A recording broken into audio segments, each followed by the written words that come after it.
নমস্কার। আজকে সাপ্তাহিক রাশিফল আলোচনা করব 9 মার্চ টু 15 মার্চ 2026। এই সপ্তাহে একাধিক গ্রহ তার সিচুয়েশন চেঞ্জের জন্য কিছু কিছু জায়গায় রাজযোগ তৈরি হচ্ছে। যেমন আপনার এই মুহূর্তে কেতু রয়েছে আপনার সিংহ রাশিতে, দেবগুরু বৃহস্পতি মিথুন রাশিতে এবং কুম্ভ রাশিতে রয়েছে রাহু, মঙ্গল, সূর্য এবং বুধ। আর মীন রাশিতে রয়েছে আপনার শনি। 11 মাস দেবগুরু বৃহস্পতি মার্গী হবে মিথুন রাশিতেই এবং 15 মার্চ পর্যন্ত 12 রাশির ক্ষেত্রে কি এফেক্ট দেবে। এই যে রাজযোগ তৈরি হয়েছে, চতুর্গ্রহী যোগ এবং আপনার কিছু ক্ষেত্রে আপনার ত্রিগ্রহী যোগও তৈরি হচ্ছে এবং আপনার মানে কি বলবো মালব্য যোগের প্রভাবটা কিছুটা থাকছে। সুতরাং এই যে 12 রাশির ক্ষেত্রে তার প্রভাব কি দেবে চলুন তাহলে জেনে নিই আপনার রাশি আজ কি বলছে। মিথুন রাশি। মিথুন রাশি এই সপ্তাহে আপনাকে একটু আপনার অস্থিরতার মধ্যে দিয়ে শুরু হবে। এই সপ্তাহে আপনাকে কিছু ক্ষেত্রে সাবধানতা অবলম্বন করতে হবে, অর্থাৎ তাড়াহুড়া করবেন না, রাস্তায় চলাফেরায় সাবধান থাকবেন।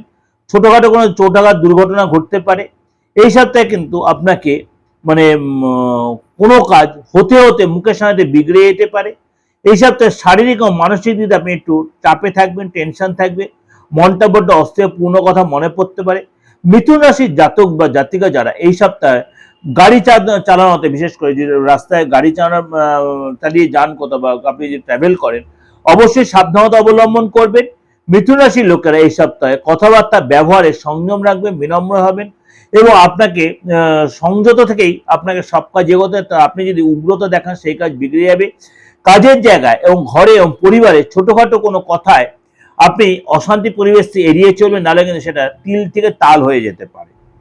সপ্তাহের মানে মধ্যমার্থে বাবা মার সাথে বা বাবা মার হেলথ নিয়ে কোনো ডিস্টার্ব হতে, বাবা মার সঙ্গে তর্ক বিতর্কে জড়িয়ে পড়তে পারেন, বাবা মার হেলথ নিয়ে ডিস্টার্ব হতে, মানসিক অস্থিরতা বাড়তে পারে এবং স্থায়ী সম্পত্তি নিয়ে ফ্যামিলিতে কোনো স্থায়ী সম্পত্তি নিয়ে কোনো অশান্তি ঝামেলার পরিবেশ তৈরি হতে পারে।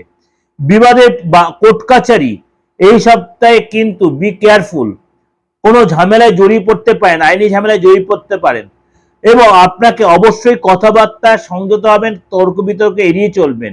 ব্যবসায় আপনার মানে যদি কোনো ব্যবসা আপনি করে থাকেন, লেখাপড়ি করে কাগজ কলম দেখে তবে সহিসাবুত করুন, তাড়াহুড়া করবেন না, অন্যথা কিন্তু আপনি ফেঁসে যেতে পারেন বা চাপে পড়তে পারেন।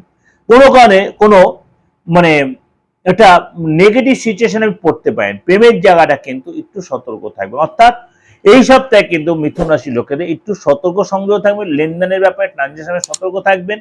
লোকের সাথে কি কথা বলছেন, কি কমিটমেন্ট করছেন, কাউকে না জেনে কমিটমেন্ট করবেন না।